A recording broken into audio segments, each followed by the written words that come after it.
I love Chainsawman. From the characters to the suspense and stupidity, Fujimoto and his editor did an amazing job of creating an enjoyable and immersive story. I was introduced to it back in 2020, but I officially started reading it in 2021 and fell in love with it ever since. I personally love the public safety saga the most, but out of the whole section, one panel stood out to me above the rest. As a quick disclaimer, this video contains major spoilers, so if you haven't finished the first saga, I'd click off now. Chainsawman, Chapter 96, titled This Kind of Taste, was released on December 7, 2020. For background, this chapter was part of the Control Devil arc, and leading up to this chapter, Makima had been trying to defeat Denji to gain control over him. Near the end of the arc, Denji loses one of his final face-offs with Makima and is rescued by his associates. Afterwards, they encourage him not to shift into Chainsawman again to avoid being discovered by Makima. However, Denji, overcome with joy by the overwhelming support he received from the Japanese public, wanted to continue to be Chainsawman. He wanted to be the hero they saw him as, but mainly for the woman. Denji then confronts Makima at the graveyard, where his heart is presumably ripped out by Makima. However, both to the reader and Makima's surprise, before Denji went to the graveyard, he created a dummy by breaking off a piece of pochita. This allowed Denji to go unnoticed while Makima and her brigade ripped the dummy to pieces. So as Makima celebrated her victory over Chainsawman, she didn't hold Denji's disembodied heart, she held the dummy's. But before Makima could realize her mistake, she heard a chainsaw starting up. Denji stood right beside her in Aki's suit, holding a chainsaw made of Power's blood.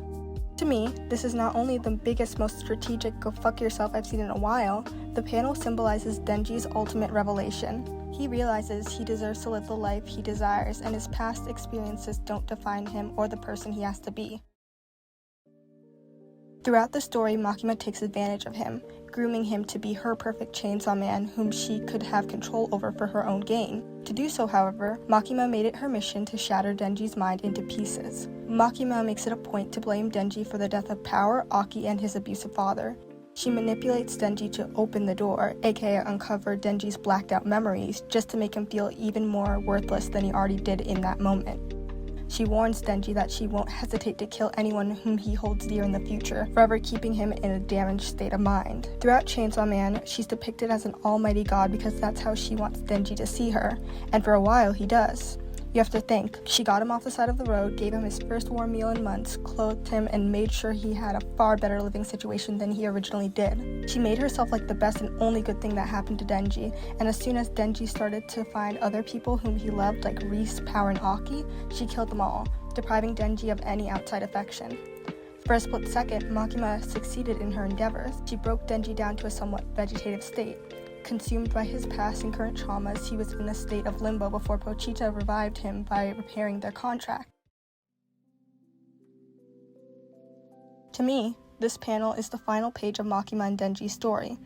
Denji broke free of Makima's control, figuratively speaking, and learned that his past was not his fault. He genuinely cared for the people in his life, and their blood is not on his hands, it's on Makima's.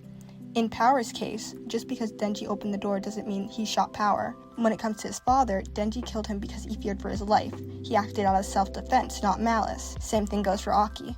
Denji holding the chainsaw made of Power's blood while wearing Aki's jacket indicates to the audience that he knows that Power and Aki loved him to the very end, and they don't blame him for anything that happened. Moreover, Denji killing Makima with specifically a chainsaw is not only fitting for his character and a bit of poetic justice, but it again is another indicator that he's in control of his life. Chainsaw Man isn't bound to Makima and won't disappear with her because Chainsaw Man isn't an accessory. Denji is Chainsaw Man. The chainsaw, which reflects Makima's face, is detached from Denji, symbolizing she is not part of his future, just a part of his past, a part which Denji faced great adversaries but overcame. No matter what happens, he will forever be himself, and no past action or person defines who he is. Going back to Makima's reflection in the chainsaw, I like to think that this is the moment in which Makima realizes it's over. The whole reason Denji was able to deal a fatal blow was because Makima didn't recognize his scent. She was so pleased with her victory that she let her guard down, not even considering that Denji could still be out there. And by the time she realized what was really going on, Denji was already revving up his chainsaw. Makima only seeing her reflection in the chainsaw really emphasizes that she finally lost. She can't control what happens in that moment because she can't control Denji. He's essentially turned into a one-way mirror. When you try to look through it, you can only see yourself.